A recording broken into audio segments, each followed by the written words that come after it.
Here's why the latest federal funding cuts now taking aim at the food bank system. New numbers show about $1.5 billion nationwide in cuts to food banks. KOMO's Holly Menino takes a closer look at how that could impact Washington and what one agency is doing now to prepare.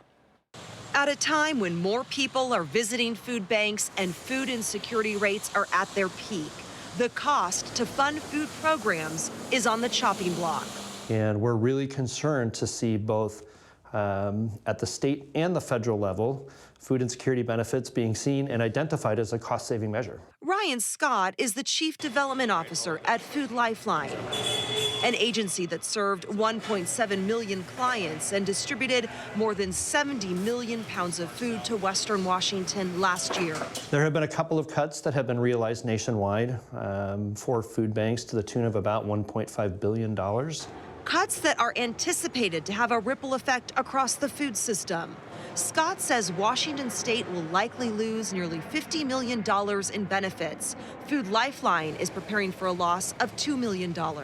Some of the funding cuts that we've been notified of are funds that get passed through to our agency that directly are used to purchase from local farmers and growers. Scott says they will now have to get creative to replace what they don't get from the federal government.